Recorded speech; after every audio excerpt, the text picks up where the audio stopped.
राधे राधे दोस्तों, आप सभी का स्वागत है हमारे YouTube चैनल A1 मोटिवेशन में। यदि आप हमारे चैनल पर पहली बार आए हैं तो चैनल को सब्सक्राइब करें, वीडियो को लाइक शेयर कमेंट करें और आगे ऐसी वीडियो देखने के लिए बेल नोटिफिकेशन को ऑल पर सेट करें। तो दोस्तों, कल हमने आप सभी को श्रीमद् भगवत गीता के चौथे अध्याय का अनुसरण कराया था। दोस्तों, आज हम आप सभी को श्रीमद् भगवत गीता के 5वें अध्याय का हिंदी में अनुसरण कराएंगे, कर्म संन्यास योग जिसका नाम है। तो आइए शुरू करते हैं। अर्जुन ने कहा, हे कृष्ण, कभी आप संन्यास माध्यम सर्वस्व का न्यास ज्ञान योग से कर्म करने की और कभी निष्काम माध्यम से कर्म करने निष्काम कर्म योग की प्रशंसा करते हैं। इन दोनों में से एक जो आपके द्वारा निश्चित किया हुआ हो और जो परम कल्याणकारी हो उसे मेरे लिए कहिए। श्री भगवान ने कहा, संन्यास माध्यम से किया जाने वाला कर्म सांख्य योग और निष्काम माध्यम से किया जाने वाला कर्म कर्म योग, ये दोनों ही परमश्रेय को दिलाने वाला है, परंतु सांख्य योग की अपेक्षा निष्काम कर्म योग श्रेष्ठ है। हे महाबाहु, जो मनुष्य न तो किसी से घृणा करता है और न ही किसी की इच्छा करता है, वह सदा सन्यासी ही समझने योग्य है, क्योंकि ऐसा मनुष्य राग द्वेष आदि सभी द्वंद्वों से त्याग कर सुखपूर्वक संसार बंधन से मुक्त हो जाता है।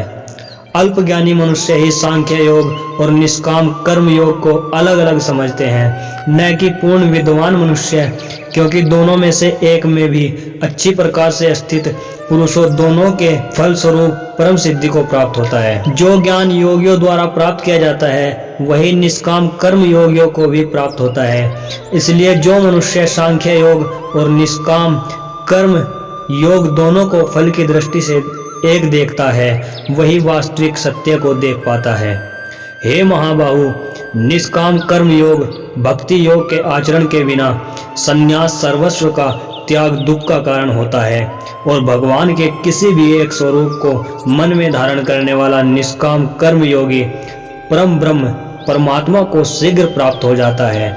कर्मयोगी इंद्रियों पर विजय प्राप्त करने वाला होता है और सभी प्राणियों की आत्मा का मूल स्रोत परमात्मा में निष्काम भाव से मन को स्थिर करके कर्म करता हुआ भी कभी कर्म से लिप्त नहीं होता। कर्मयोगी परम तत्व परमात्मा की अनुभूति करके दिव्य चेतना में स्थित होकर देखता हुआ, सुनता हुआ, स्पर्श करता हुआ, सूंघता हुआ, भोजन करता हुआ, चलता हुआ, सोता हुआ, श्वास लेता हुआ, इस प्रकार यही सोचता है कि मैं कुछ भी नहीं करता हूँ। कर्मयोगी बोलता हुआ, त्यागता हुआ, ग्रहण करता हुआ तथा आँखों को खोलता हुआ और बंद करता हुआ भी यही सोचता है कि सभी इंद्रियां अपने अपने विषयों में प्रवृत्त हो रही है, ऐसी धारणा वाला होता है। कर्मयोगी सभी कर्म फलों को परमात्मा को समर्पित करके निष्काम भाव से कर्म करता है तो उसको पाप कर्म कभी स्पर्श नहीं कर पाते हैं। जिस प्रकार कमल का पत्ता जल को स्पर्श नहीं कर पाता, कर्मयोगी निष्काम भाव से शरीर, मन, बुद्धि और इंद्रियों के द्वारा केवल आत्मा की शुद्धि के लिए ही कर्म करते हैं। कर्मयोगी सभी कर्म के फलों का त्याग करके परम शांति को प्राप्त होता है और जो योग में स्थित नहीं, वह कर्म फल को भोगने की इच्छा के कारण कर्म फल में आसक्त होकर बंध जाता है। शरीर में स्थित जीवात्मा मन से समस्त कर्मों का परित्याग करके वह न तो कुछ करता है और न ही कुछ करवाता है। तब वह 9 द्वारों वाले नगर स्थूल शरीर में आनंद पूर्वक आत्म स्वरूप में स्थिर रहता है। शरीर में स्थित जीवात्मा देह का कर्ता न होने के कारण इस लोक में उसके द्वारा न तो कर्म उत्पन्न होते हैं और न ही कर्म फलों से कोई संबंध रहता है, बल्कि यह सब प्रकृति के गुणों के द्वारा ही किए जाते हैं। शरीर में स्थित परमात्मा न तो किसी के पाप कर्म को और न ही किसी के पुण्य कर्म को ग्रहण करता है, किंतु जीवात्मा मोह से ग्रसित होने के कारण परमात्मा जीव के वास्तविक ज्ञान को आच्छादित किए रहता है। किंतु जब मनुष्य का अज्ञान तत्व ज्ञान परमात्मा के ज्ञान द्वारा नष्ट हो जाता है, तब उसके ज्ञान के दिव्य प्रकाश से उसी प्रकार परम तत्व परमात्मा प्रकट हो जाता है। जिस प्रकार सूर्य के प्रकाश से संसार की सभी वस्तुएं प्रकट हो जाती हैं। जब मनुष्य बुद्धि और मन से परमात्मा की शरण ग्रहण करके परमात्मा के ही स्वरूप में पूर्ण श्रद्धा भाव से स्थित होता है, तब वह मनुष्य तत्व ज्ञान के द्वारा सभी पापों से शुद्ध होकर पुनर्जन्म को प्राप्त न होकर मुक्ति को प्राप्त होता है।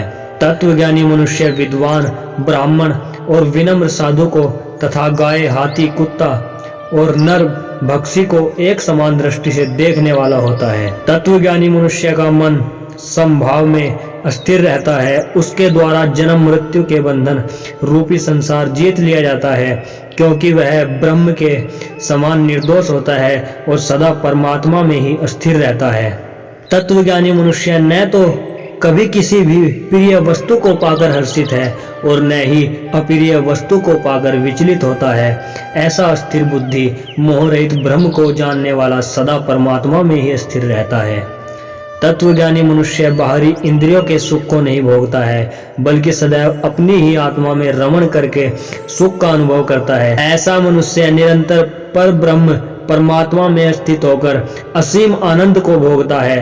हे कुंती पुत्र अर्जुन, इंद्रियों को और इंद्रिय विषयों के स्पर्श से उत्पन्न कभी तृप्त न होने वाले यह भोग प्रारंभ में सुख देने वाले होते हैं और अंत में निश्चित रूप से दुख योनि के कारण होते हैं। इसी कारण तत्वज्ञानी कभी भी इंद्रिय सुख नहीं भोगता है। जो मनुष्य शरीर का अंत होने से पहले ही काम और क्रोध से उत्पन्न होने वाले वेग को सहन करने में समर्थ हो जाता है, वही मनुष्य योगी है और वही इस संसार में सुखी रह सकता है। जो मनुष्य अपनी आत्मा में ही सुख चाहने वाला होता है और अपने मन को अपनी ही आत्मा में अस्थिर रखने वाला होता है, जो आत्मा में ही ज्ञान प्राप्त करने वाला होता है, वही मनुष्य योगी है और वही ब्रह्म के साथ एक होकर पर ब्रह्म परमात्मा को प्राप्त होता है। जिनके सभी पाप और सभी प्रकार दुविधाएं ब्रह्म का स्पर्श करके मिट गई हैं, जो समस्त प्राणियों के कल्याण में लगे रहते हैं, वही ब्रह्मज्ञानी मनुष्य मन को आत्मा में स्थिर करके परम शांति स्वरूप परमात्मा को प्राप्त करके मुक्त हो जाते हैं। सभी सांसारिक इच्छाओं और क्रोध से पूर्ण रूप से मुक्त स्वरूप सिद्ध आत्मज्ञानी आत्म संयमी योगी को सभी ओर से प्राप्त परम शांति स्वरूप पर ब्रह्म परमात्मा ही होता है। भक्ति युक्त ध्यान योग का निरूपण।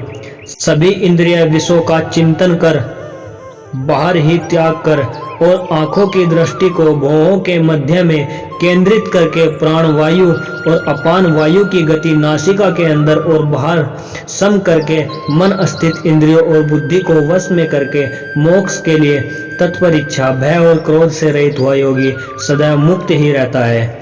ऐसा मुक्त पुरुष मुझे सभी यज्ञों और तपस्याओं को भोगने वाला, सभी लोकों और देवताओं का परमेश्वर तथा संपूर्ण जीवों पर उपकार करने वाला परम दयालु एवं हितैषी जानकर परम शांति को प्राप्त होता है। इस प्रकार उपनिषद ब्रह्म विद्या तथा योग शास्त्र रूप श्रीमद् भगवत गीता के श्री कृष्ण अर्जुन संवाद में कर्म सांख्य योग नाम का 5वां अध्याय संपूर्ण हुआ। तो बोलो हरिओम तत्सत। राधे राधे।